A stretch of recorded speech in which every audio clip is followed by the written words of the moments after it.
I call the October 18th, 2021 Laporte School Board meeting to order. Please rise for the Pledge of Allegiance.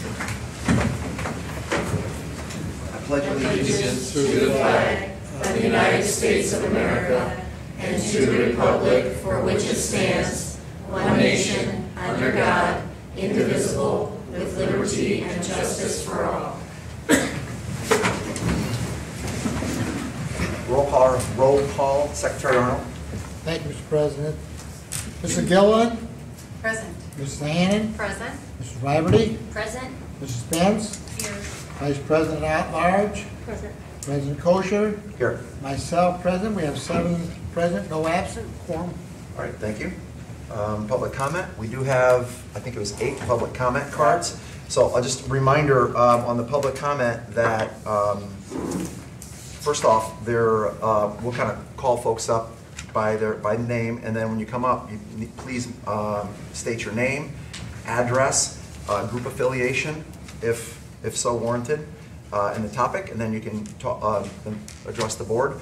I will highlight that there's a 3-minute limit on these, so since we've got quite a few, I'll try to maybe wave when it's 2 minutes, and maybe again when it's 2.5. Just to know, because I hate to kind of cut somebody off when it's right around 3 minutes.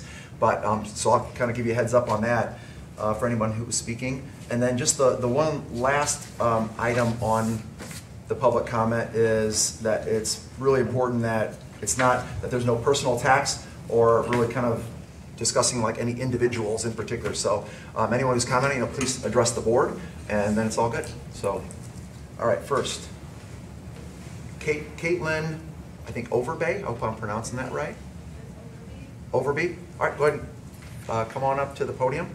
And then I'll pay attention, because if I'm looking at my watch, I will not probably catch it. So.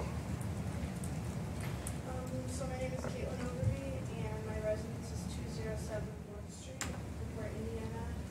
I don't really have a group affiliation, but I'm speaking for the way that I was treated.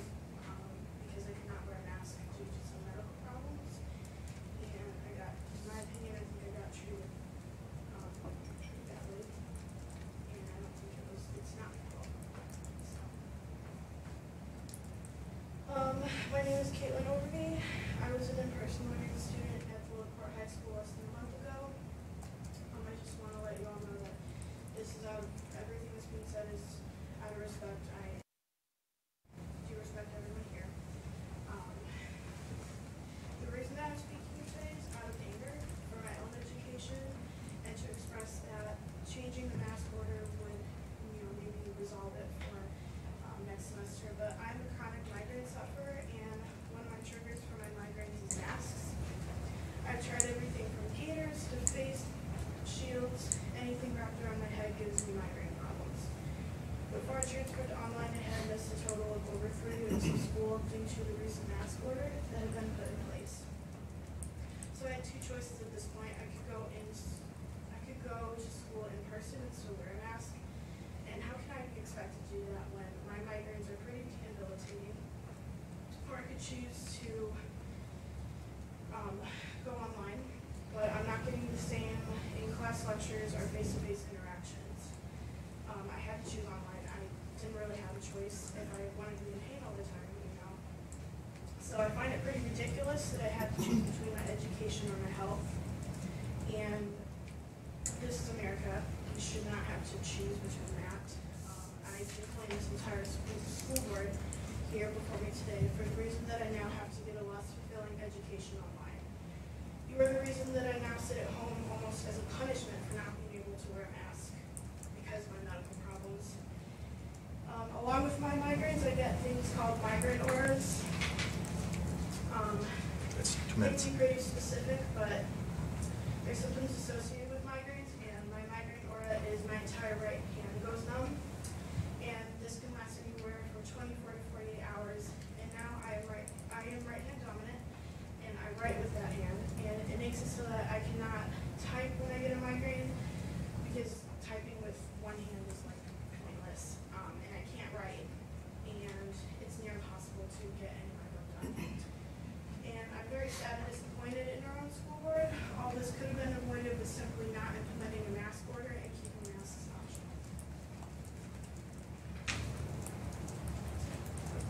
Thank you very much.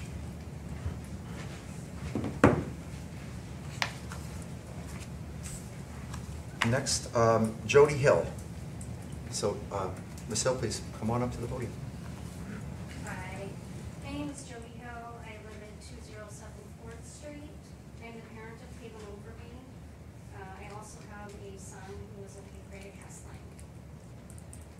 So the reason I wanted to speak today, my daughter kind of said a mouthful there, but according to this mask mandate, my understanding is that this has been put in place because of the governor, and a lot of us parents are very confused about that because New Prairie is still optional, and our kids were all doing much better in school when the masks were optional. My son is at the middle school, and in order to just get the proper breaks without being harassed, followed down the hall to put his mask on, he last week went to ISD, yet he was told repeatedly he was not in trouble. So you can imagine how confusing that is for an 8th grader. And then Mrs. Krutz wanted to know why he was not doing his work. Well, he's an ISD, but he's told he's not in trouble because, you know, he's tired of the mask. So, one of the other things, I was gonna come here and state facts, but to be honest with you, as a parent, our school system, our scores are down. I don't know why we are spending so much time acting as health officials as opposed to educating our children. We are spending way too much time on SEL. We are not spending nearly enough time on math, science, the Constitution. I bet you most of our Laporte graduates cannot even tell you a lick of anything about our Constitution. So as a parent, yes, I'm very angry. I am a 1997 graduate, and I have to tell you, the experiences that my children have had at school have not been great these last couple of years. I moved back here purposely to put my kids back in this school system because Laporte's always been a great school system. We've had some great experiences, we've had some bad, but you know, at this point my daughter has had to go to virtual. She's being robbed of her high school education as it should be. And I'll be honest with you, there's a lot of statistics out there that state that these masks do nothing against COVID. And a lot of the kids kind of just think it's about control, and so do the parents. So I think you need to reconsider your mask mandate. I really do. Thank you.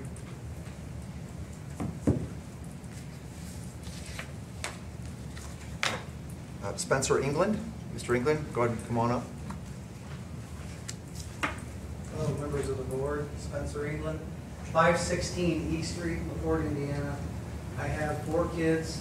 3 of them have been attending Laporte till this year. As a resident within Laporte County School Corporation, I appreciate the opportunity to address the board. As you know, I, as others here, are opposed to the arbitrary and totally non-scientific decision that requires all students to wear masks in the school system. Recently, I received a letter only from Mr. Kozier in response to a letter of some of my concerns, which I believe he was speaking for others on the board. I have read the letter, and I believe I need to reference some of his responses so we can take this all in as a group.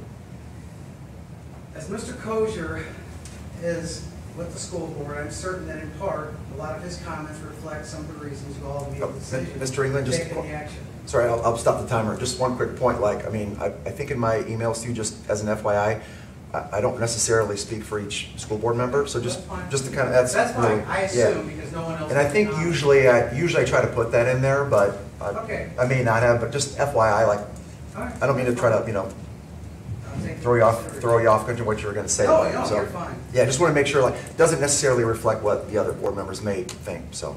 Okay.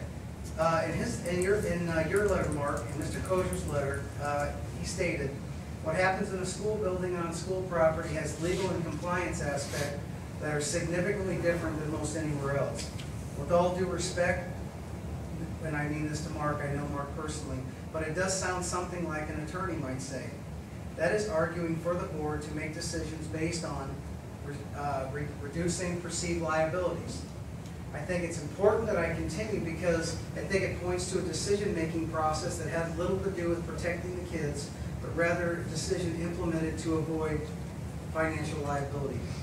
In other words, the school board's listening to an attorney, in my opinion, rather than making a decision that's intended to protect students.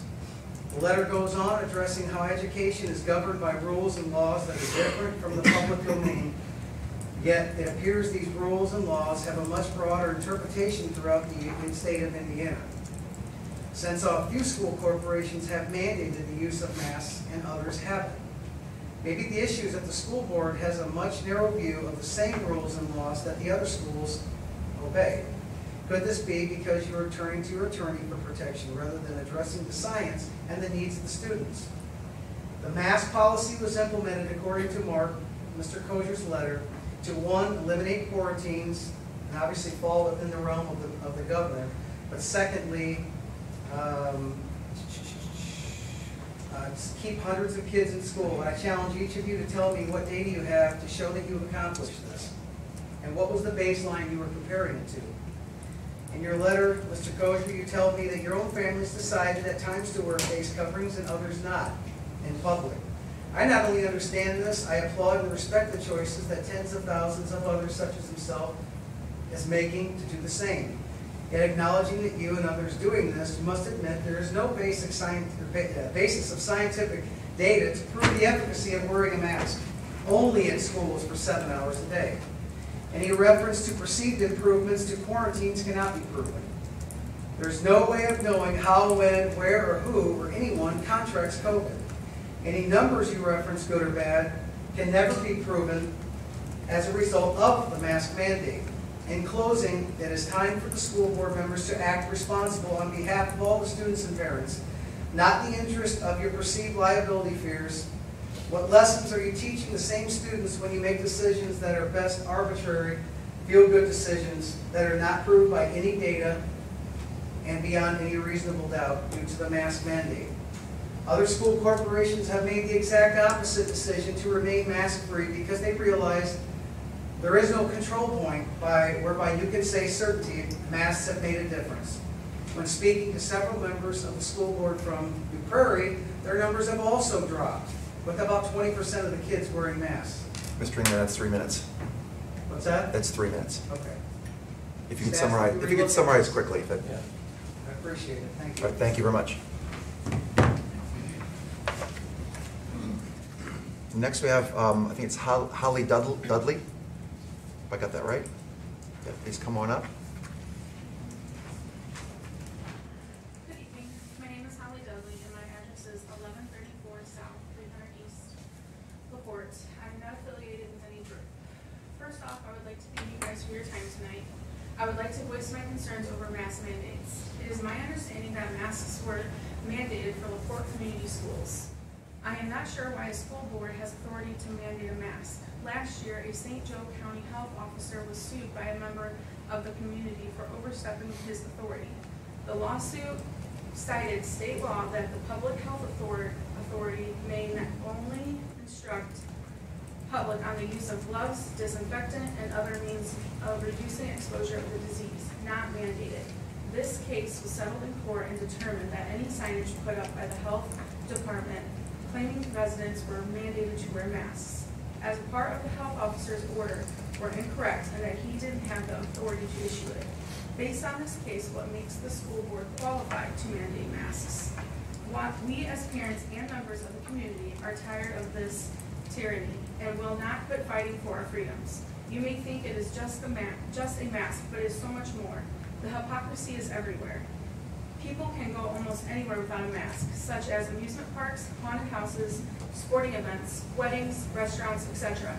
But the minute they step in a school building, masks are mandated. This makes absolutely no sense, and there are other schools in the area that have not gone this route, and their COVID numbers are not any worse. They may even be better. For example, New Prairie allows parents to have a choice. And if they want their kid to wear a mask, then they can. And if this child is around someone with COVID, the masked child does not have to quarantine. While I don't consider contact tracing necessary because children are not at risk of severe illness and death from COVID, this is still a better option than mandatory masking. Please reverse course on mask mandates because we will not give up this fight. And I also want to add in, I have a 7-year-old child. He goes to Indian Trail. His learning is sounding out words, looking at the teacher's mouth, learning how to pronunciate these words and spelling and all this kind of, in first grade. I feel like his learning has definitely, we held him back because we had to already comply all last year with the mask mandate. Now we're complying again this year. And I was going to send him to New Prairie schools. But unfortunately, when you guys mandated the masks on Wednesday, their out-of-district schooling quit on Friday, so I could not put him in there. It's 2.5 minutes. Okay. I will be looking for another option if this mask mandate is not turned around. Thank you. Great, thank you.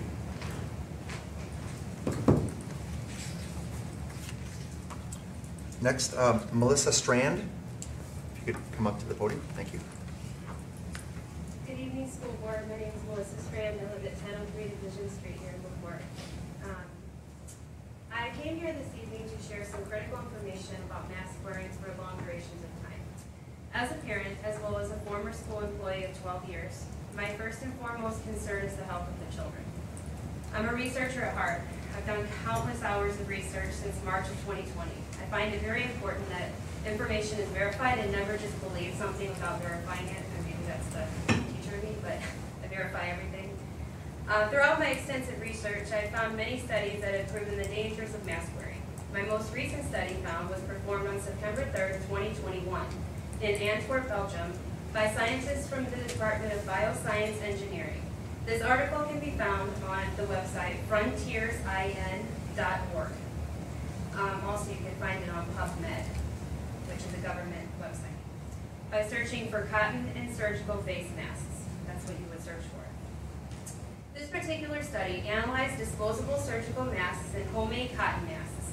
The study consisted of 13 healthy volunteers who wore the above-mentioned masks for 4 hours. After 4 hours of wear in a community setting, the masks were analyzed using cultural approaches in what's called 16S ribosomal RNA gene sequencing, which is used to classify and identify bacteria and archaea, which are single-celled microorganisms that are similar to bacteria. It was discovered that after 4 hours, the masks contained Bacillus, Staphylococcus, and Acinetobacter. These are seriously dangerous bacteria found, and the scariest part was that 43% of these isolates were resistant to ampicillin or erythromycin, which are antibiotics.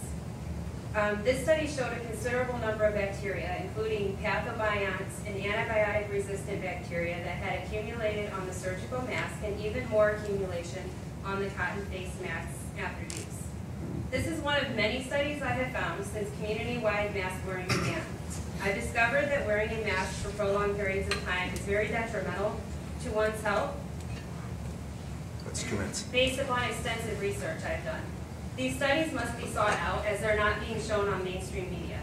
I strongly advise you do your own research because the findings are very alarming and it will give you an understanding into why, as parents, we're so very concerned. PubMed is a government website, which I mentioned, that I found many useful studies regarding this topic a lot. So thank you for your time and allowing me to speak. I appreciate it. Thank you.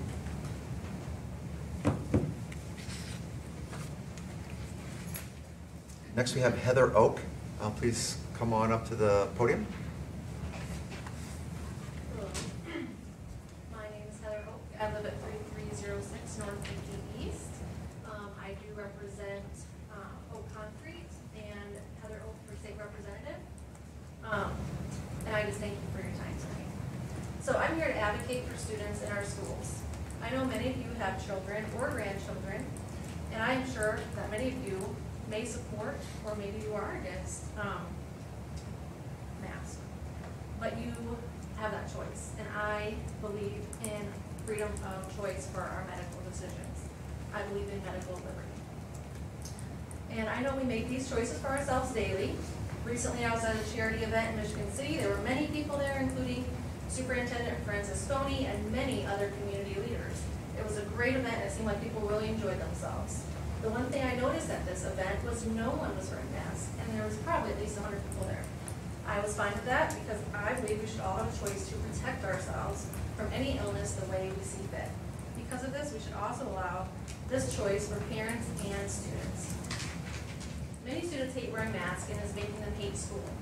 I have spoken with some students that used to like school but now dread it. They are getting written up by their bus drivers for trying to keep a mask break. Their teachers are telling them to pull up their mask constantly. One 9-year-old I spoke with used to love school, now he's asking his mom if he can be homeschooled. They told me they aren't allowed to take off their mask in gym, and they feel so hot and sweaty. It is truly sad that we're making students feel this way. You may say that we have to do this because of contact tracing. I'm a nurse, and the organization that I work for in late spring, early summer called me one day. They said I had been exposed to someone with COVID-19. I knew this was probably not a patient because I would care for those patients on a regular basis, and I never got a phone call. I figured this was probably a staff member that I was around. My boss told me to watch for symptoms, and that was all. I didn't have to stay home for any amount of time or anything like that. It was never mentioned again, and I went to work as usual. This is how it is for most people in the workplace, whether they enforce masks or not. So why is it that we are not doing the same for our students? Even if they're around someone with COVID-19 and they don't have symptoms, we make them quarantine. But who are we protecting? The American Academy of Pediatrics article states that according to the CDC, as of September 23rd, over 5.7 million children have tested positive for COVID-19 since the onset of the pandemic. The mortality for 45 states that reported was 0 in 7 states, and overall was 0.00 to 0.03% of all child COVID-19 cases. So you may say, well, we need to protect the adults. Well, per the CDC, the evidence to date suggests that staff to student and student to student transmission are not the primary means of exposure to SARS-CoV-2 among infected children. Per the CDC, several studies have also concluded that students are not the primary source of exposure to SARS-CoV-2 among adults in the school setting. And even if still, the adults, if they have concern, can get they can wear masks and they can get the vaccine if they choose. It is widely available. Another thing I don't understand is like they said, why we make kids mask at school when they're trying to learn, but then unmask for sports. Per the CDC, schools should cancel sports and any unmasked extracurricular activities or make them fully virtual if schools in any high area of community transmission. CDC also states that physical distancing should be used at sports, such as fields, benches, spectator viewing areas, along with signage about wearing masks.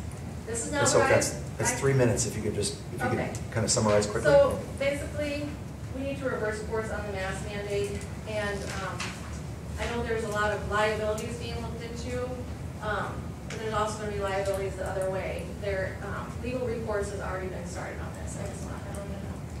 Thank you.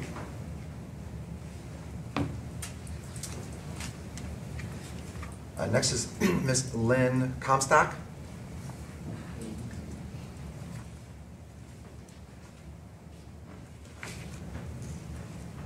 Hello, my name is Lynn Comstock, 1097 South 300 East, Laporte. I have 3 students, one in Laporte High School. Since the mask mandate, he has gone virtual, and my other 2 are in elementary, but they have transferred to the Prairie because of the mask mandate.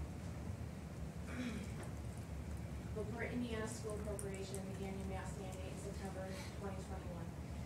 Shortly before receiving over $8 million in COVID relief money. School children attend their classes approximately 7 hours per day. The other 17 hours is spent at home or playing with friends without a care about masks or any other concern regarding COVID. A child between 0 and 17 years is very seldom, if any, affected by COVID, and half show no symptoms at all. Children have a better chance to be hit by lightning than have serious medical issues from COVID. As a matter of fact, over 49% of this age group show literally no symptoms. The school board claims their decision was based mostly on Governor Eric Holcomb's guidance. They based their decision on the premise that student safety and security. Based on the school board's reasoning of safety and security of students, we must assume that other school systems adjacent to us who have not mandated masks must not care about students. This is hardly the case. These school systems have also seen a decrease in COVID numbers to date. The Laporte School Board and the Superintendent have neither a legal nor scientific reason behind their decision. They They have refused to show any data trying masks worn during school time to a reduction in cases. They have not because they cannot, and simply it doesn't exist. They claim that the masks are effective. Scientifically, that is a farce. The situations presented in schools are uncontrolled environments. Any claim that masks are effective at lowering numbers are simply irresponsible and unprovable. It is simply propaganda to support their policy. Kids wear the mask only indoors and while in regular school hours. Outside activities like our football games and even in close contact are excused. Locally elected officials could care less about masks when attending their own events unless, of course, the press is taking photos. We are their examples, and laying this burden on the least affected group is both wrong. Asking them to do what others do not is unfair at best. It is unconstitutional as well. The only security the Laporte School Board was concerned with was their own legal liability, not protecting the children and trusting their decision. Thank you.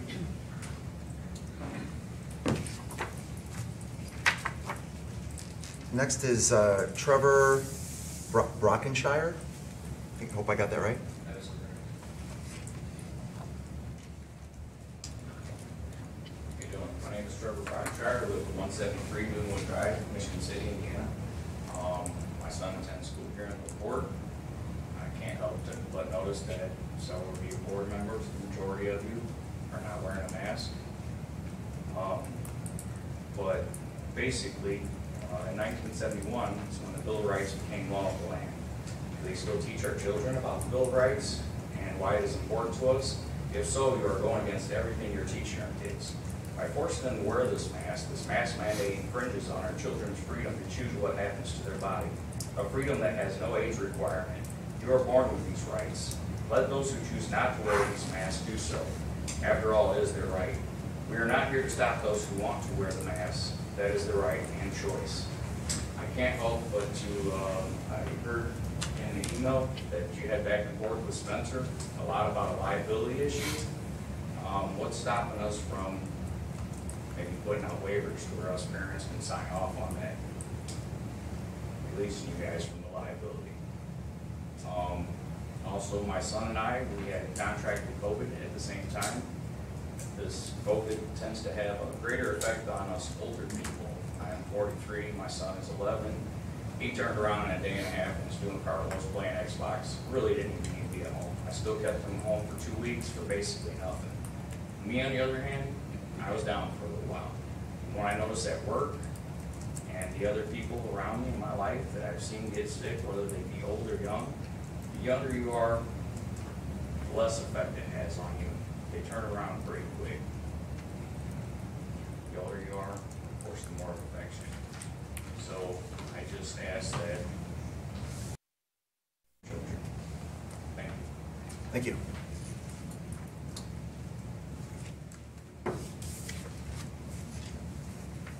So we do have a board comment time at the end of our meeting, if anyone would like to stick around for that.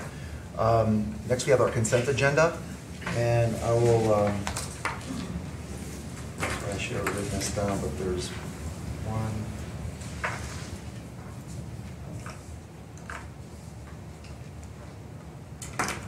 There's one item that my wife is on, and, oh gosh.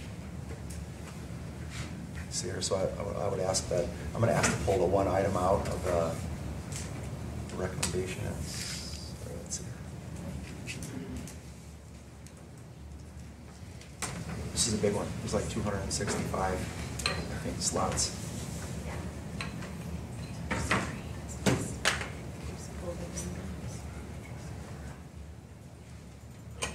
Oh, okay, I'm getting there. 121. Mark, you said item 121? Yeah, so I would just ask like for a motion to approve all excluding item 121, and then we'll do that one separately, just kind of like we've done before. So Mark, I'll make a motion to approve the consent agenda absent item 121 of the personal recommendations and travel requests. Is there a second? Second. Any discussion? All right, seeing none, all those in favor signify by saying aye. Aye. Any opposed, nay? All right, that passes. And then we'll do just number 121. I'll make a motion to approve, to approve item number 121 of the personnel recommendations and travel requests that was previously excluded from the previous item. Is there a second? Second. Any discussion? All right, seeing none, all those in favor signify by saying aye. Aye. I abstain. Motion passes. So that's approved. Next, we have the public hearing of the Laporte Federation of Teachers and Laporte Community School Corporation. So with that, we just basically open up the hearing for a few minutes. If anyone has any comments about the Laporte Federation of Teachers and Laporte School Corporation potential contract. Sure, President Kozier, at this point, I believe it's our obligation to present to the public some of the details of the tentative agreement that were recently bargained with the LFT, or Laporte Federation of Teachers. And so in having shared this, then opportunity is there for public to consider and comment over a period of 10 days, at which no sooner than those 10 days could you as a board rule on approving the details of the agreement with the LFT. And so at this time, the basic details of the agreement are that the starting base salary will be adjusted to $42,000. It's currently at $40,000. There will also be a $2,000 adjustment for those staff members recently hired this year that are not new staff members. Adjustment to keep them in line with the returning staff. Lastly, all eligible returning teachers, eligible meaning having 120 days of experience and having been evaluated as either effective or highly effective, will receive a raise of $5,000 on their base salary. Again, to be provided retroactively to the start of this particular school year. Other details that were discussed but not bargained have to do with the fact of our commitment to continue to look at our salary schedule, our salaries, our extracurriculars, so that we can continue to be able to attract and retain the best and brightest staff in the future. We also talked about the fact that we will be looking at our extra duty schedule in the future, so that we can make adjustments to that. That includes extracurriculars, sports, clubs. A lot of these, the activities now have changed from that original schedule that was out. Some of the names and things that we paid people for were outdated, so we're going to be working together as a team of administrators and teachers to look at this over a period of time prior to next year's negotiation time frame. Those are the basic details of that contract agreement, which is tentative with us, and it was ratified by the teachers today, but again, tentative until such time that this board would approve of it. All right, thank you, Mr. Francisconi. Any comments? All right, seeing none, we'll close the hearing, and then of course we will not, that'll come before us, I believe, in the November meeting, right? We're not going to have a special meeting, just it'll be the November meeting, which actually timing works out pretty well. Okay. Next, we got the superintendent's report. Dr. Francisconi. Yes, thanks again, President Kozier. What I'd like to do is address a couple different items today. As been traditional here over the last 2 years, COVID-19 update. At this point, we are again looking at our website and continually doing everything we can so that we update the website with what is the most updated numbers regarding COVID cases, regarding quarantines, regarding all the data compared to, from the start of this school year basically through this period of time. So that's been something that we've taken a lot of pride in, so that we can be transparent with that. The other thing too is that, of course, about this time was September, we made the mask mandate change that came in conjunction with the governor's announcement. Since that time, the governor nor the health department have made any major changes regarding their guidance. So other than us looking at our data in determining that there are needs for us to revisit something. We're not currently sitting on the thought of any changes at this time, but certainly we'll continue to look at our data, and certainly we'll take comments into mine tonight that were shared. Again, unfortunately, that we have a community and a nation that are divided on these things for a number of reasons, and not really in a position to please everyone, which is difficult. But at this time, we're where we're at. In the event of a blue or a low spread level in the county, our current mask mandate would then not be in effect. But as you look at the state right now, there are probably 8 counties in the red, I would think, across the state. There are no blue counties, and we're in the yellow right now, but we are thankfully on a downward trend. I just think that it's going to be important for us to keep looking at our data and making our own decisions about this, because of the fact that we might be in the yellow for 2 years. We don't know. We've got to learn how to move on, and again, protect the safety of our students, as we've said, but also protect the education so it's not disrupted, and learn how to work together to navigate this COVID, because I don't think we're going to wake up tomorrow and it's going to be gone. I think we're going to have to learn how to live with it, rather than wait for some perfect day when it's gone, because it's just the numbers that we're seeing are slightly lowering but not drastically going down. I think we'll stay out of the red from the way it looks at this point, unless another surge happens, which if we look at the surge this year, this fall, versus the largest surge last year, the surge itself did not rise to the level of numbers and cases that happened originally last year, as far as deaths, as far as positivity, as far as total cases. And so those are going to be things that are important to us to watch, these spikes, and not knee-jerk when these things happen, but rather continue to stay the course with what our priorities are for safety of students, of course, as well of protecting the educational environment so we don't have students fall behind. And so students get that experience that all of us had when we were either in high school or elementary school. So we'll continue to work our way through this and put egos aside and look at what it is exactly that the data is telling us, and weigh that. I can tell you that after the second year here, and having data on our school corporation, we do know more about our school corporation than the CDC and the health department. I can tell you that. And so it's all, and we've been diligent about keeping our data, and we will continue to do that. There will come a point in time where we make our own decisions, regardless of what the guidance is, in order to ascertain that our students are safe and that we can protect the educational environment. So that's where we're at. But we continue to meet monthly with our coronavirus committee, and at those meetings we talk about any new updates, we talk about with all of our department heads and representatives what changes have come from the guidance that we get from the CDC or the health department, and as well we look at our numbers, positivity numbers. Any questions regarding COVID update for this month?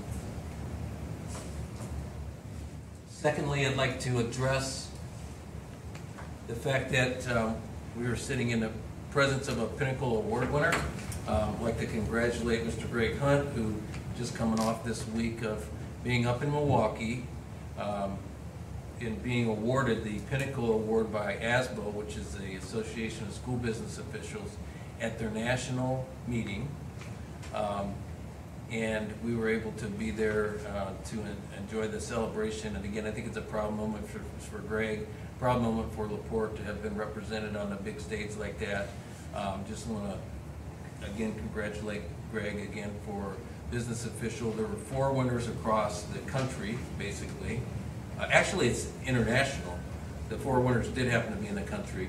And then Greg's specific award was for creativity in business. Is this correct? Yes. Okay, so we're proud of you, Thank you. and proud for Laporte to have you aboard and continually work through all the challenges that present us, and then always working back to trying to build ahead rather than just manage, right? Good job. Thank you. Yeah, thank you. Lastly, I'd like to read a statement with regard to a recent court case that's been made public, in the public, regarding a tort claim against the school corporation. As of last week, Laporte Community School Corporation was in the news for a tort claim that was recently settled out of court. The settlement was in reference to allegations from the fall of 2017, so not necessarily new news. At the time in 2017, the complainants went to the media and shared their claims with the media. So it's not a new case that you're reading about, but you are reading about it because, as again, from those claims recently against this Laporte Community School Corporation, Laporte Special Ed Cooperative, and a handful of employees, these claims were made and were preparing to be heard in federal court in South Bend. Just want to let everybody know, including the public, that at the time these allegations were made, again in 2017, the Child Protective Services was contacted by us when we were aware of the claims. And that Child Protective Services did investigate and did not substantiate the claims. Throughout the past 5 years of litigation, we've submitted evidence in our defense. We've also emphatically denied claims that our caring staff members have ever illegally restrained, strapped, mistreated, or in any way abused students. To those people that are charged with those types of claims, it hurts them to the core because what motivates them are our students and meeting their needs and treating them with love, respect, and caring, especially in cases where our students need that care the most. Anyway, besides that, we prepared a solid defense in the event that the case would go to trial. Again, this is over 5 years. We were ready for trial last week when the settlement was agreed the morning the trial was to begin. Evidence we submitted, as well as the terms of the settlement, are public record for anyone interested. And again, including again our defensive statements and our facts that we have to demonstrate our strong case that we had. Our agreement of terms with the complainant in no way indicates an admission of guilt on our behalf. With that said, we are pleased that to end what has been a long, emotional, and costly process for our employees and the taxpayers of our district. That concludes my report. All right, thank you, Dr. Francisconi. Next, Elementary Assistant Superintendent's report, Dr. Tonigal. Good evening. I've got some reports in 4 areas of our continuous improvement domain. The first one I want to give you an update on is our dyslexia screening process and guaranteed viable curriculum. In the past, I've brought to you updates of what we're doing to comply with state law on the screening of our K1 and 2 students in dyslexia. This year, we are taking a little bit more of a holistic approach, and we formed a committee that is made up of representatives from different schools, including Title I teachers, our instructional coaches, myself, and an English learner teacher. We're trying to look at the whole process of screening more in the context of our entire reading program, instead of just looking at the screening as a kind of standalone task that our teachers would do. We're building it into the total program so that we can make improvements in our instruction. And so that aligns with our professional development and what we're providing our K1 and 2 teachers. So that committee is formed, and we will be looking at various screeners because the state has updated their screening process timeline and the which screeners that schools can use. And so we have to look at our screeners and have to change the screener that we're using. So that committee is going to be looking at different products. So that is underway in guaranteed viable curriculum. In challenging goals and feedback, I wanted to report that our schools have submitted their school improvement plans Those are due annually in October. Really excited this year though with the new data analytics program that we purchased. It allows our schools to dig into the data and disaggregate it to find out where the gaps are, where the needs are with our students. And that process has allowed us to do a comprehensive needs assessment. So it's our first year of doing that. It's school improvement plans are a 3-year process, and so we're in step 1 of that process. In professional development, all our staff is going through the annual test security and integrity training in anticipation of state assessments that are coming up. Our secondary schools started PSAT testing. Actually, we had a 2-hour delay on the day they were supposed to do it, so it got delayed. But the PSAT is in October, and then our WIDA assessments start in January. So we're beginning that training on testing security and integrity. In parent and community engagement, really fortunate to announce that our students were able to attend the Laporte County Orchestra's 33rd annual Drayton Family Educational Concert. Last week, it was on the 2-hour delay. Our staff and their staff worked really hard to make sure that our students had that opportunity.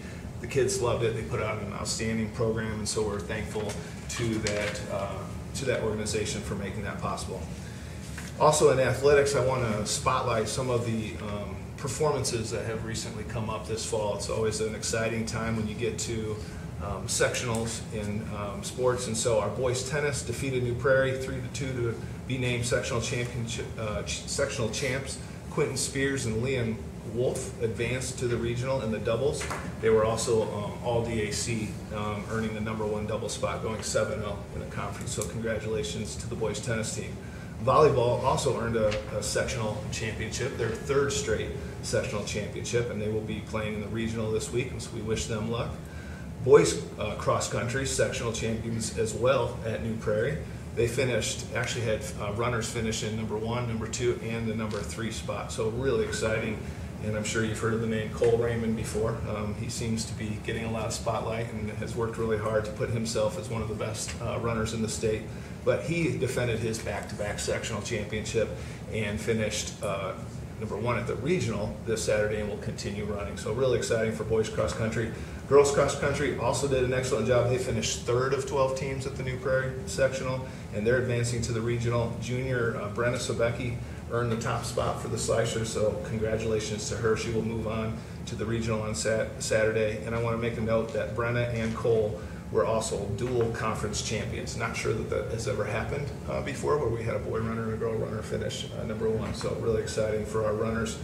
And then lastly, kind of related, I ran out to Kessling for our elementary track meet after school today, and there were a lot of aspiring Cole Raymond and Brenna Sobeckis out there on the track tonight. So beautiful night. It was actually our 3rd date. We had 2 rain dates before, and so we were blessed with a beautiful evening today. So congratulations to all 8 elementary schools. They had a great time tonight.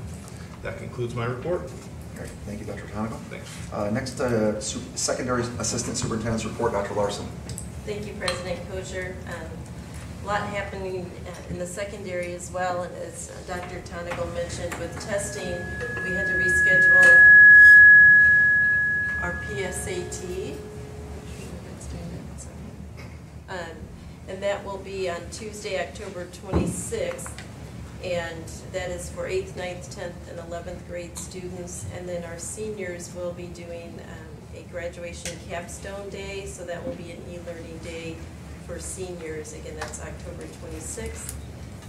Also want to recognize in our curriculum our music program, and we are off to announcing gold ratings again. Our marching band for Laporte High School received a gold rating at ISMA with and they earned the with distinction rating in the visual category. So very proud of them. And at the middle level and the intermediate campus, they are working on identifying students that may need some additional support as they plan for their after-school tutoring programs that will begin in the next couple of weeks. So using their NWEA data and looking at other information. And also in the month of September, they did several activities remembering the 20th anniversary of September 11th, and also the social studies classes focused on recognizing Constitution Day on September 17th, and invited several guest speakers in as well, so we appreciate that. Looking at our professional development, our next professional development day will be November 2nd, which is an e-learning day for our students. And we will be continuing with our leadership training for the community partners and also for our school leadership team. And also looking at how we can extend the training that we're doing for teaming at the middle and intermediate campus with Jack Berkemeyer. A lot happened with parent and community engagement. We had very successful homecoming week last week. Powder puff football, the pep session, the parade, the game, the homecoming court. We had Zoe Laux as our homecoming queen and Nick Schubel as homecoming king. Also thought worth mentioning just the neat event of asking former Slicers to join in with the choir to sing the national anthem. So that was just a new event that Mr. Coe put together, and really our staff went above and beyond working with students and creating a lot of great activities for them last week. So just want to thank all of them. Dr. Albert has created for community and parent engagement a new parent advisory group that he has started meeting with as well. You can mark your calendars for Wednesday, October 27th, those of you who run or walk. They are having the first Great Kessling Pumpkin Walk or Run, and they already have 300 people, students and parents who are signed up. That will be after school, 4:30 to 6 at the Kessling Park track and complex. So we invite you to be there for that. And you may see around town some new bumper stickers coming out from our middle school that will show that we have proud parents of a middle school honor student. So you can look for those around town coming up here after we had our first grading period. So those are all of my announcements for the secondary. Thank you. Dr. Larson. Next, Assistant Superintendent of Business and Operations report, Mr. Hunt. Hey, President Kosher, one item on my report this evening, just to get the board updated on the 2021 general obligation bond issue. We're at the point right now, just again to keep the board abreast of what is happening. Advertisements were published on October the 11th and then again published today. We had to have two publishings on the intent to sell bonds and also the publish of notice of determination. In addition to publishing those in the two newspapers, we also have to post the notice of determination in 3 locations around our corporation. So this building being one of those locations, the high school being another location, and the middle school being the 3rd location. We're just on a call today for our due diligence call prior to the bond offering. And then it is set to have the sale on November the 4th. The closing would be the 23rd.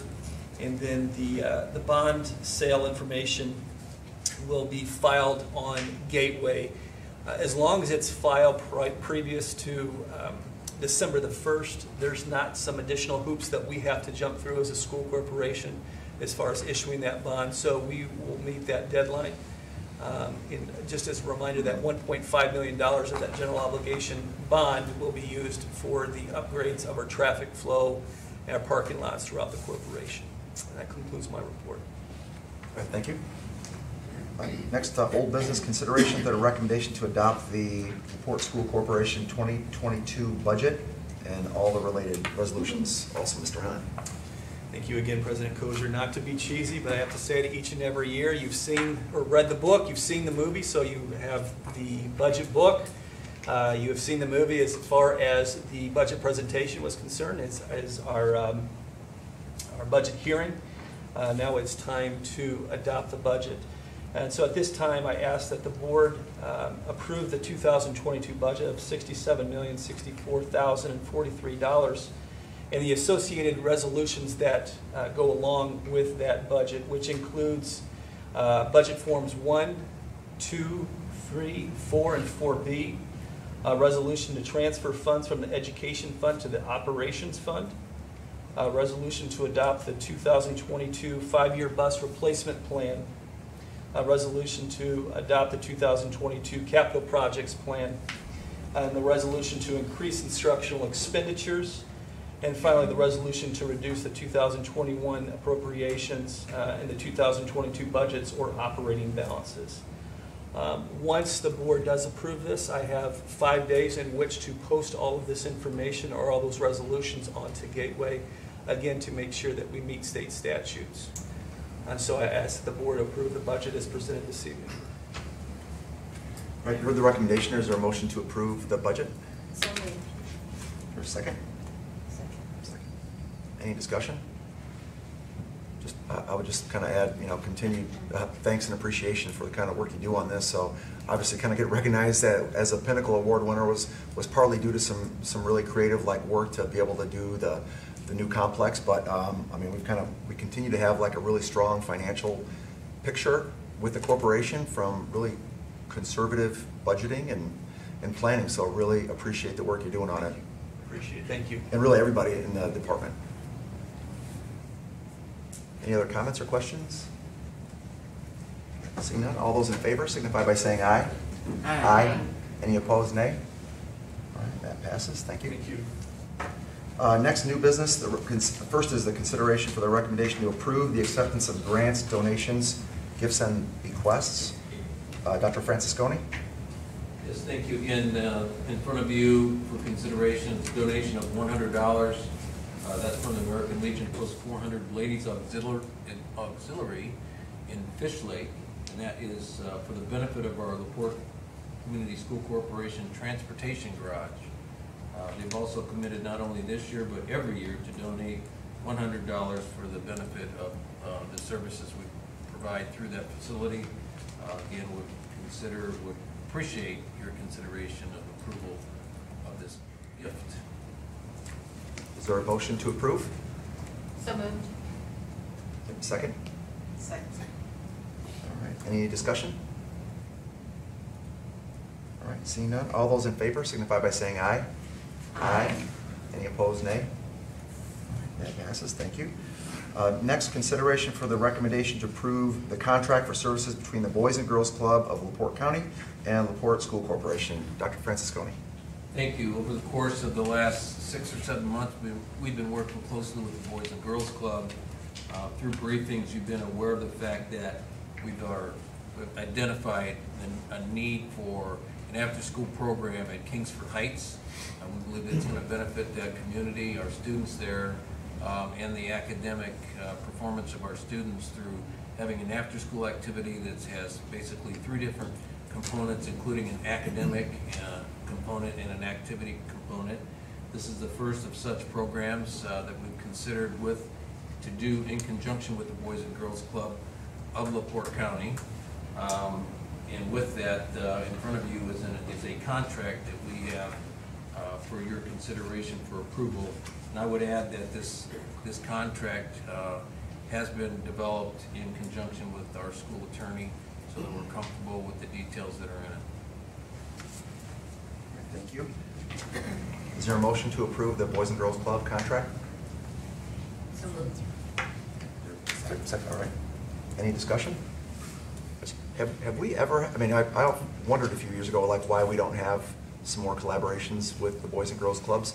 Have we had something like this before in the past? Does anybody know? No, not after school. So a couple things I think that have contributed to that is that they recently had a feasibility study and an action planning committee meet. Their interest as a group is to spread across LaPorte County, whereas previously they were centrally located and known as the Boys and Girls Clubs of Michigan City. And so until recently they have now expanded and changed their name to LaPorte County Boys and Girls Clubs. at that point, it became their focus to spread across outside of Michigan City. And so although they have programs in Michigan City, we're happy to have expanded our programs and collaborated with them outside of Michigan City at this point. And it looks like a win-win for both entities. All right, thank you. Any other? I had a question. So Dr. Francisconi, it mentions in there that the Boys and Girls Club may submit to the corporation reimbursement staffing costs, or are we essentially supplementing the cost of staffing? We are for the supplementing program? the academic element of it So by the use first of... like 60 to 90 minutes of Yes. the program? Yeah, the ESSER funds at this point, and that is not indefinite. That's for a period of time while we have COVID funds available and while they establish this program, and then such time they believe that they will either be able to sustain it through their own funds and or further grants that they'll apply for. Any other questions or comments? All right, seeing none, all those in favor signify by saying aye. Aye. Any opposed, nay? Motion passes. Next is consideration for the recommendation to approve the superintendent evaluation tool. I've got down that's, you're down for it, but I'll just kind of take that. Yeah. Unless you want me to evaluate myself. Yeah. So, and I know we've talked about this over time, and so everybody has a copy of it. We all remember like kind of using the survey sort of questionnaire that we've been using up until now. A couple years ago, Mrs. Hannon and Mrs. Riberty and I kind of got together and looked at like this was not really similar to what all the other evaluation tools that are done for teachers, other staff. So we went through and gosh, I can't remember if we like used some other, we might have started with like an ISBA thing that was out there, but then kind of took that and just really customized it to what we felt was important, here for us in Laporte. So anyway, that's where the new sort of like the spreadsheet kind of thing came into place. So that's something that while we're still using the old one for last year, this is something that I've asked for us to look at and approve for like this year and then going forward and then being on that schedule of evaluation to be done, I think it was July 30th, if I remember correctly. So with that, I'll ask for a motion to approve. I'd like to have some discussion for a second. Sure.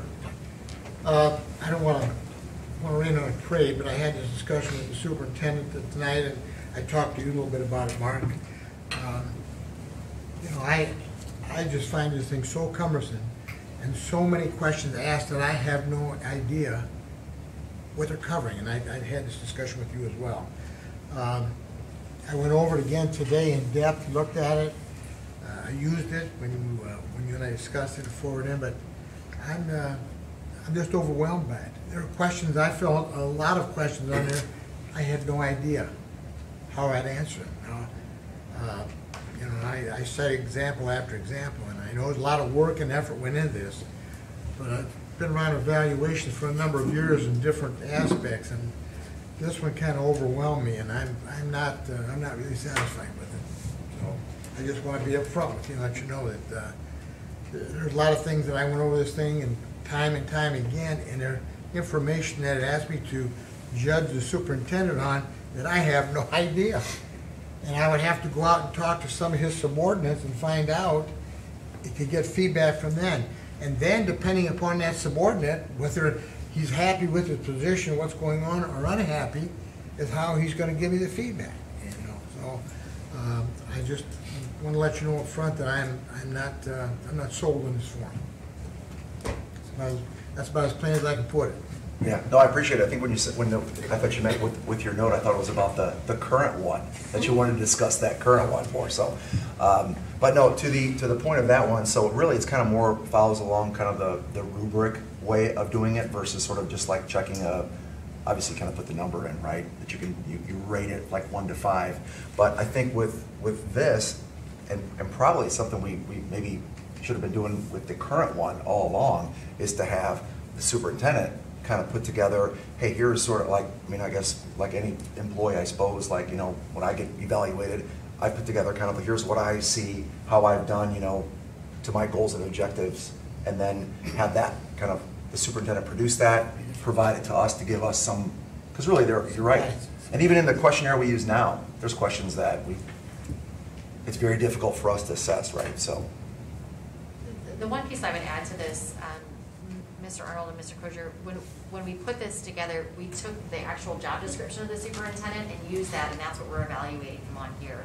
And so if there are items that you don't feel like you have that information available, then we should be soliciting that from the superintendent, because these are the basic core functions, goals, and responsibilities of the role, which therefore we should be evaluating him on. So if there's questions about what those items are, we need to be soliciting that information if you don't feel that you have it available to appropriately evaluate him. If I could add one comment for consideration, and that is we're trying to work back to the same terms that are used for all certified staff for reporting purposes for the state of Indiana. And in those cases, it's on a 4-point scale or 4 different distinctions that could be gained from an evaluation: highly effective, effective, improvement necessary, or ineffective. Those are the same 4. So really, it's 4, 3, 2, and 1 on this scale, as opposed to the 5, and that those scores are then entered into our computer for state reporting purposes. I don't know how we could go about, I mean, I'm sure it's not impossible to go about considering those 4, having a rubric of 4 score, 4 numbers possible, 4 points possible, as opposed to 5. That's for your consideration. Does the state require a superintendent evaluation to be sent to them? Part of our reporting that we do for the state of Indiana on all of our employees. Okay. And does that form have to be approved by the state, or is that the No. evaluation form? No, just the fact that we have a tool and the fact that we have numbers that we send into the state that take into account the school-wide grade, take into account the superintendent's evaluation, similar to the way that we do with schools, or I'm sorry, with teachers. My grade would be the school corporation score, teachers or principals would be their building, but ours, or mine, would be the entire corporation. So change it from 5 to 4. Yeah, be consistent 5 with to 4. everyone else. You know, distinguishes out there, but that's, my opinion, we should always be aspiring to be better. That's our plan as far as our 4 categories of curriculum, safety, community engagement, and professional development. We should never be satisfied with where we're at. And I think to say that someone's distinguished, as though it might be flattering, I think I'd rather simply reflect the fact that we need to continue to be more effective. If you're highly effective, then be more highly effective. So I think we could take the same categories and everything and approve this as it is, and then just agree to some adjustments on how we make it on a 4-point scale, and it would suffice. Yeah, I know when, and certainly feel free to jump in, or I know we've all kind of have talked about this at some point, but I know one of the reasons why I personally felt strongly about a 5-point scale is because on a 4-point scale, when you do evaluations on a 4-point scale, and someone is like kind of in the middle, that you tend to like not want to sort of put that person in the lower category. So it's almost like you've got a like an at expectations kind of a rating in that very middle. So having an odd number, right, to have that middle category. I can't reference it right now, but I feel as though I've read some research on this where like it's truly kind of a psychological thing where like when doing ratings, personally, in my opinion, I've never liked the fact that the state used 4. I think that's a mistake, but that's what the state put together. But it's more, I think, more helpful for staff, because if you are sort of right in the middle, you're more likely to be on the I forgot what the rating is on the second, the next one up, so the second highest. So anyway, that was my recollection of kind of how we went with the 5-point. But feel free to share if you guys have any thoughts. Mr. Fruit, if I could, that I know came up is in each item you'll see that there's a narrative of all of the items that need to be achieved, and we didn't feel like in 4 it could be captured. They all are progressive, so obviously you have to achieve all of the other characteristics, and they're very descriptive, and we wanted some room to be able to do that, to have that excellence or continuous improvement that Dr. Francisconi was just speaking of. to be able to move it along that continuum, and with effective being in the middle, where at, you know, if you're in the middle of the road, you're effective, not kind of straddling that line of you're either, you know, improvement is necessary or you're highly effective. We wanted some additional room to move along the continuum given the nature and the breadth of his reach. So, okay. To Mr. Arnold's point, though, I mean, there are questions on here that I think we would have to survey staff. I mean, does he mentor leaders? Okay. Does he delegate to his subordinates? Those kind of things. We're not going to actually know that without some sort of survey to those individuals. Plus, you know, the data when it comes to, you know, student achievement, that's the stuff that they're going to have to bring forward to us for us to measure. So I think you made a good point. I think we just need to make sure that we know how we're going to get that data in order to actually make it, you know, quantifiable. Any other thoughts, comments? I know we don't have a motion on the table yet, but just kind of, since we sort of started talking about it, just checking to see what everybody else thinks.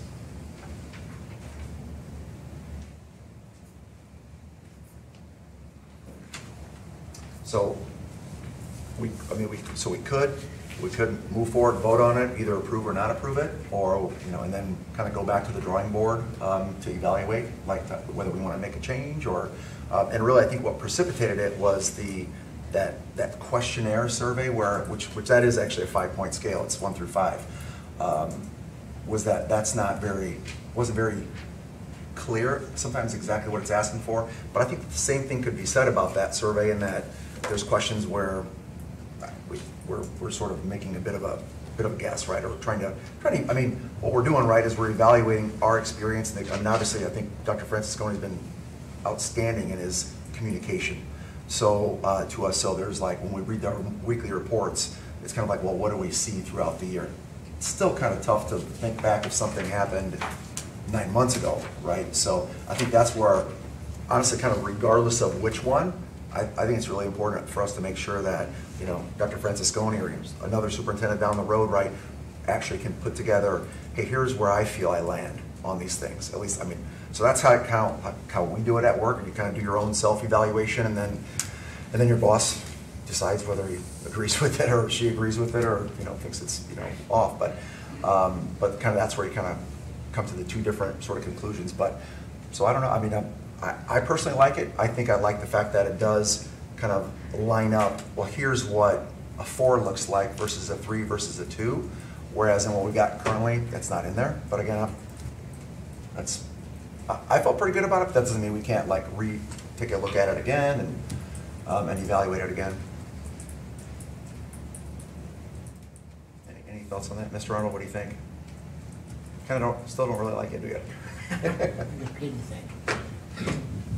I just didn't like the way this was put out. It was just so cumbersome and trying to follow it and to ask certain questions. And I could just use the first one. The superintendent actively recruits, hires, assigns, and retains school, leaders.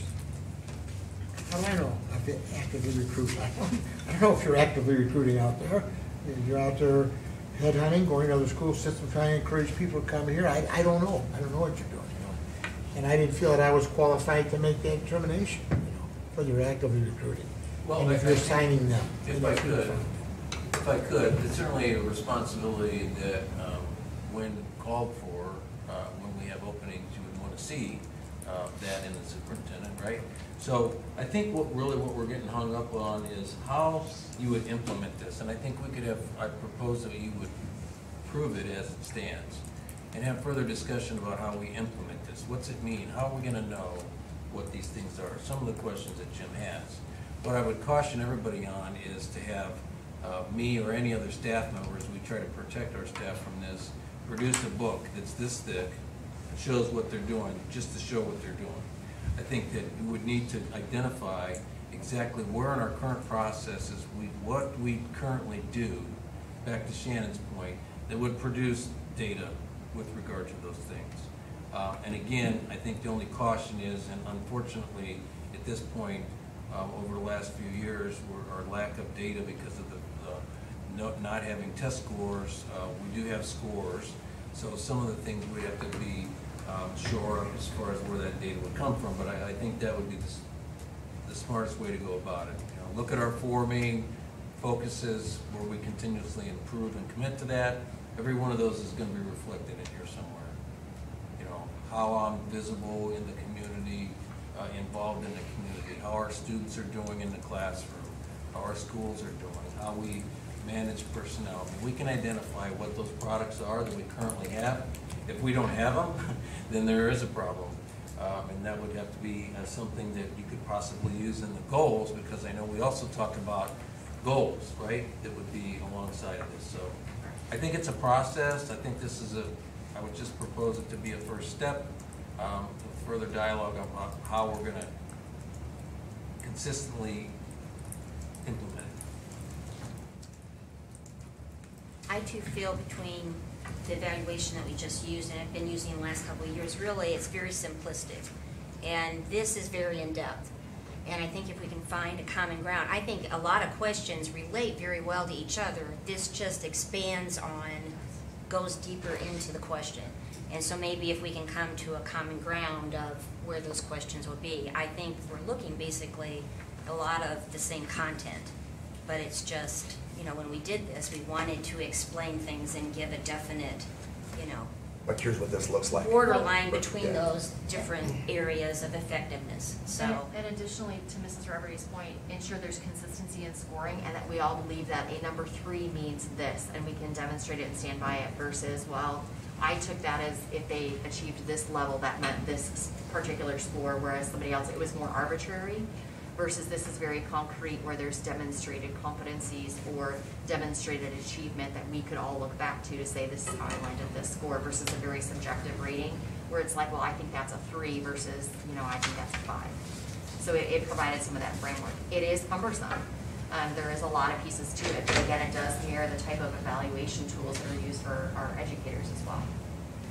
Well, and to Dr. Francisconi's point, it's like, and I'm sure we all kind of would, I believe would feel this way, like we certainly don't want, we wouldn't want anyone to then spend, you know, 2 days working on putting together the book, right? Here's how I did all this stuff, but more like short summary synopsis that you're not spending a lot of time on, you know, preparing for it. Although, you know, sometimes, because obviously it's very important, right, to evaluation, that's one of our jobs, right, to evaluate. So, so there's nothing in the, you know, in the tool as it is on like how to implement. But so I might propose that like maybe we have a motion that we approve using this tool, but then really take a look at like really exactly how to implement it, because I think really we need to make sure to do it the right way so that it's not, doesn't become cumbersome for anybody. But yet we do need to know like, well, here's what, you know, these things look like, and how can we find the answers. And truly, if there's some questions on here where very difficult to impossible for us to get an answer or to figure it out without superintendent in a pretty short amount of time giving us some information, then we probably should evaluate whether or not we pull that piece out, which I think would be pretty fair to do. So, well, I'll tell you what. I mean, how does that sound to you? Yeah, Like, as long as it's a work in progress. We adopt it and go back and evaluate it and continue to work on it. Get it off the table tonight, and then you can always come back and even have a special meeting. We sit down and talk and let's start organizing it together. But some of these things need to be refined a little bit better, you know. And like the superintendent said, 4 categories instead of 5, and I understand exactly where you're coming from, but tough decisions have to be made. That's why we were elected, you know. And so, you know, if you're standing there between a 2 and a 3, you're going to have to make your best guess what you're going to do. So, but I'll make a motion we pass it tonight with the understanding that it's going to be work in progress. We're going to evaluate this and put it together. all right. We've got a motion. Is there a second? I'll second that. Second. Any further discussion? Just to kind of, I guess maybe round that out. Like, so we'll revisit this again. Yes. And then actually, you know, really, I mean, I know you've seen this, we've talked about it, but kind of go over it with Dr. Francisconi as well to say, let's make sure that if there's something in here that's going to become a cumbersome thing for, again, him or any other superintendent down the road, right? Because you know, we've been using the other one, it's been 11 years at least. So, you know, to kind of try to make it something that will work down the road too. So, Any other discussion or questions or comments? All right, seeing none, all those in favor signify by saying aye to the motion where we approve it, knowing full well we'll discuss it, work in progress, and work on implementation. All those in favor signify by saying aye. Aye. Aye. Any opposed, nay? All right, motion passes, thank you. Let's see, next, 6.0, consideration for the recommendation to approve, recommendation for the ratification of the LESP working agreement. Mr. Hunt. Thank you, President Kozier. LESP is our bus drivers association. And this evening, just to give you a little bit of background, we completed our negotiations on Thursday, September the 9th, 2021. Members of the LESP, along with Andrew Borelli, bargained on behalf of the bus drivers, and Bill Kaminsky, lead negotiator, and Greg Hunt bargained on behalf of LPCSC. And this evening, I bring to you the tentative agreement for ratification, which includes, starting with Article 12, Section A1, which is compensation. The compensation rate is an increase for the bus drivers of $1.66 an hour, which is retroactive to the beginning of the 2021-2022 school year. The reason I say this particular year, as we go forward, if you look at the stipend of $800, we did not negotiate last year. And so we are basically working on the last 2 years as far as negotiations are concerned. So that stipend would go back to last year. If you recall, our employees did receive stipends instead of raises last year. So it would be an $800 stipend for the 2021 school year. And then also the membership would have access to the employee clinic. And then there would be a $100 reimbursement for cell phone. And the reason that this is in place is that many of our drivers, that's how they communicate with our parents, is by the use of cell phones. We do not have enough phones in our current transportation garage. That's hoped to be changed here in the future to be able to communicate with parents. And so they do use their cell phones. And so it would be a $100 reimbursement per year for a cell phone. And then the last part of this agreement would be the extension up to, and there is a correction on the cover sheet, it should be July 31st of 2028 as far as the extension of the contract is concerned. I bring this to the board this evening for their approval.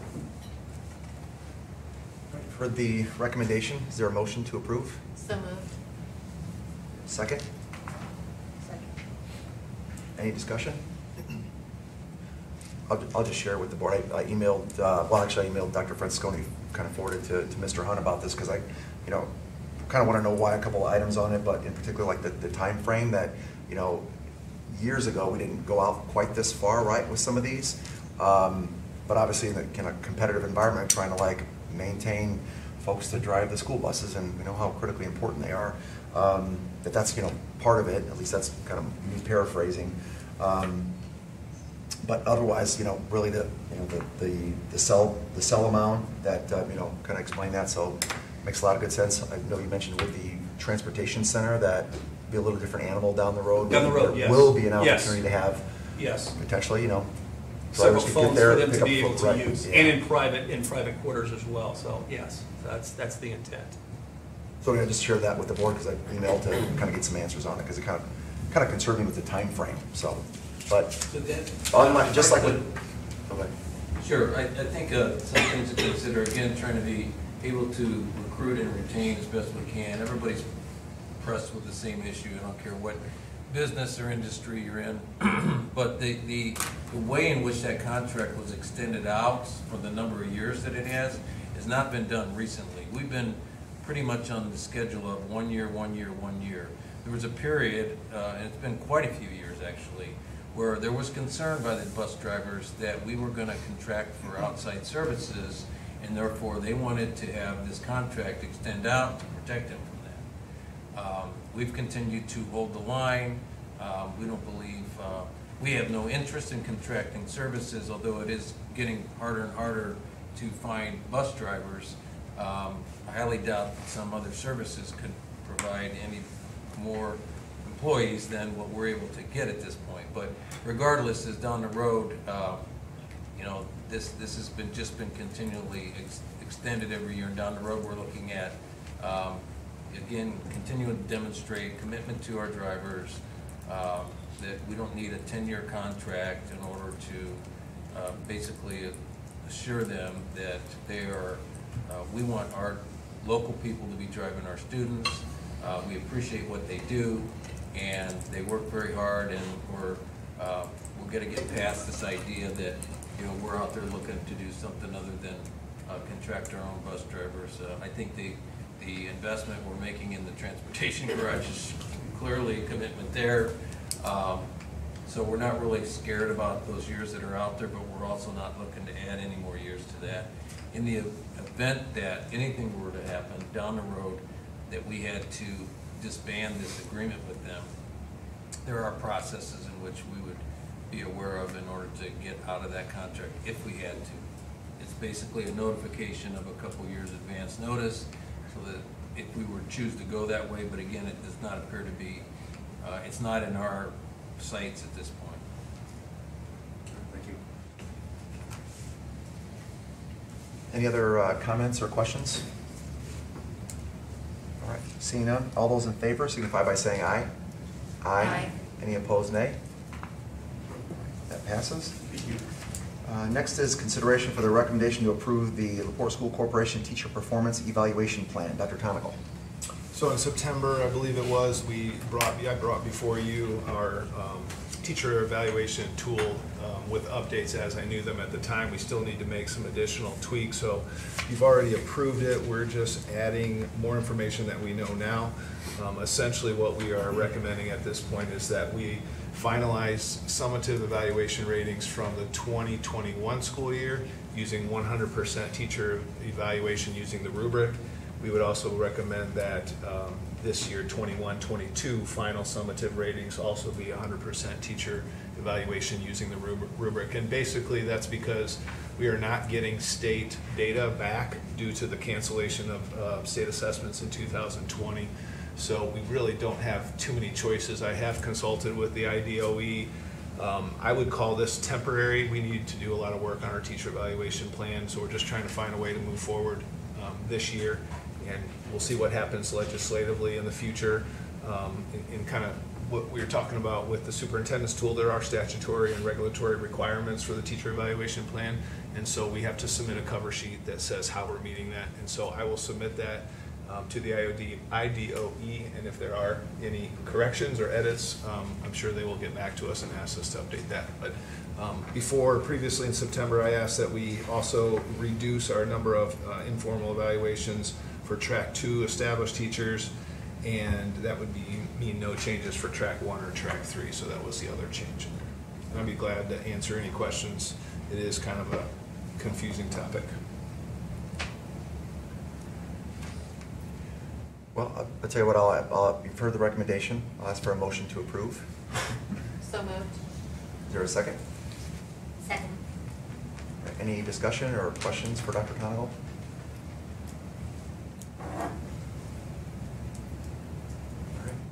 Anything else you want to add, or is that? We did consult with the Laporte Federation of Teachers too. I would say that be on record that we did talk with them about that, and they are very supportive of these changes for this year. Yeah, thanks for the documentation and all that. So, any questions or comments? All right, seeing none, all those in favor signify by saying aye. Aye. Any opposed, nay? All right, that motion passes. Any other business? Any board comment? Mr. Arnold? Quickly, Mr. President, I want to commend the people tonight that came in here and presented their viewpoints on the mask. Whether you agree or not agree, I was really happy the way the professionalism and the way you handled yourself tonight. Other school systems that I spoke to last week in Indianapolis, they didn't have the same experience, and it was ugly, and it was confrontational. I want to commend you on the professional way in what it was handled tonight. I thank you very much for the school board for the way you conducted yourself tonight. I think it reflects great credit on our community. Thank you. Any other comments? I'll just share. So, and we were at the same meeting and really totally concur that in some cases, school boards have literally shut down their meetings and went all virtual with no public comment, which is okay. I mean, we don't have to have public comment, but we always have it. So, but some school boards have actually stopped public comment because of just kind of, I don't know all the details, but lots of situations that cause concern for safety. So I really do appreciate that. So thanks for bringing that up. I would add also, well, a little bit off this topic, but I've heard a couple times that like we can't hear us very well when somebody's watching the meetings. So I know we got these kind of mics coming up from the top, but I think when I talked to Dr. Francisconi about it, he mentioned that that YouTube, right? YouTube is the best place. So because I know not everybody says they can't hear when we're talking, but it sounds like I think were you telling me that YouTube is the best place to watch a live stream? We can confirm that YouTube sound works well. Seems to be Comcast. We have some inconsistency from week to week. Might have something to do with something outside of our control. We could hear you guys, we just couldn't hear when you guys said what you needed to say. I mean, I feel like that the microphones were turned up and we could actually hear. But when we were speaking, that's right, we couldn't hear anything we had to say, and I'm just. Oh, so you know what? Yeah. I think. Yeah. And then when you guys started speaking, I mean, she went over there and she turned up microphones, and we could hear you guys perfectly. But I was having problems understanding what we had to say, and our team members up there talking. So that's what I think. So. May I ask a question? I'll tell you what, ask one question, but quite honestly, like this is the time for the board to comment. So, but we're not going to open up to another forum for anybody to comment from the audience. But if you want to ask one quick question, we'll be okay with that.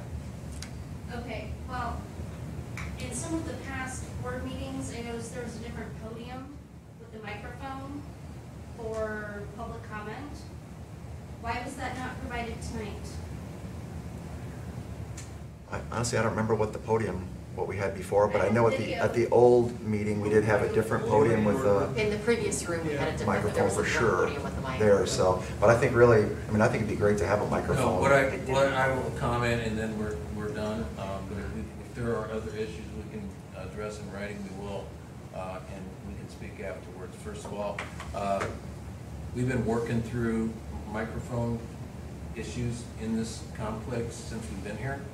We've never had a microphone. It was a different podium. We've never had a microphone at that. It's always been a concern of ours whether or not we could pick up. That's why we asked the question tonight.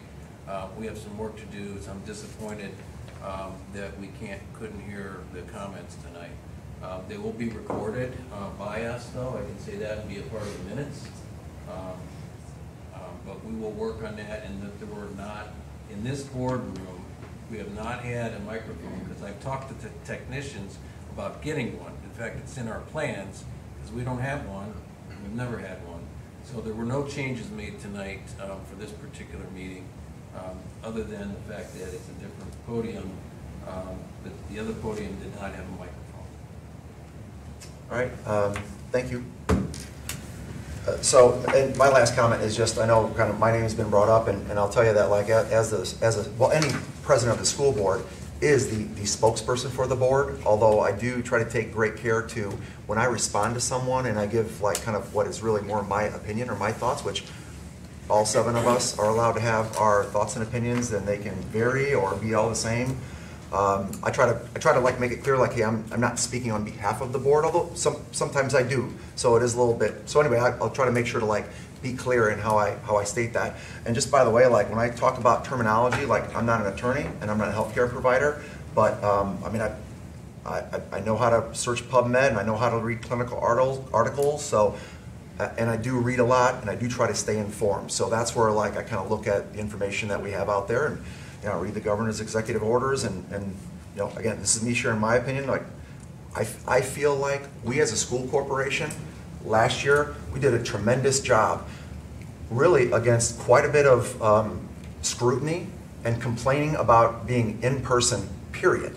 And in fact, I think like we as a school corporation to have in person, virtual, and then the academy, 3 different options for people. To me, I still do not know of a single school corporation in the state of Indiana that was able to do that and offer that for all 3.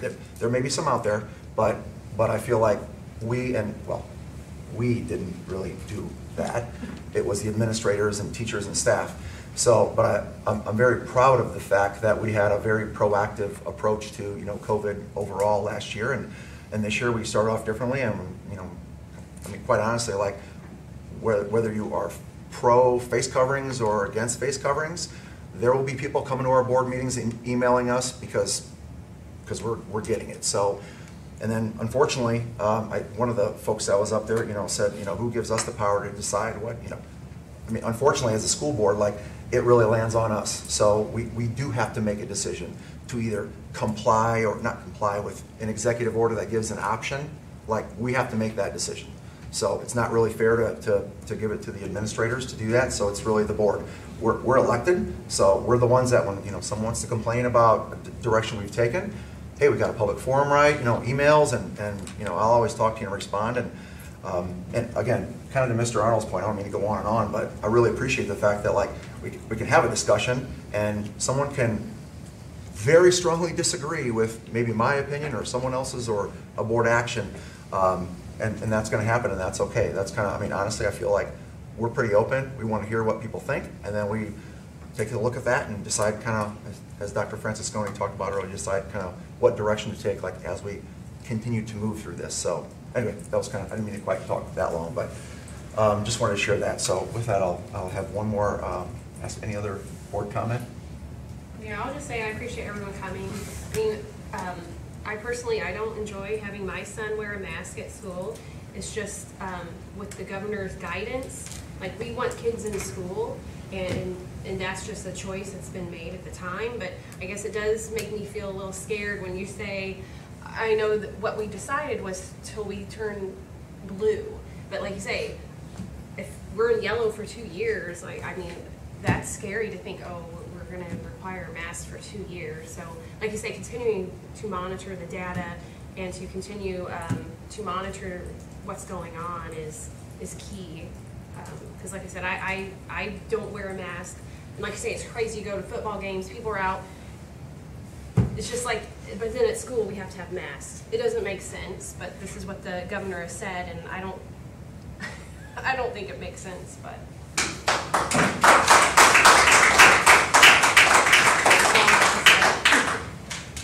We do. Any other board comment? Oh. Yeah, I really do appreciate the fact that you guys can come in and tell us some of your personal struggles with this, because everyone has such varying opinions.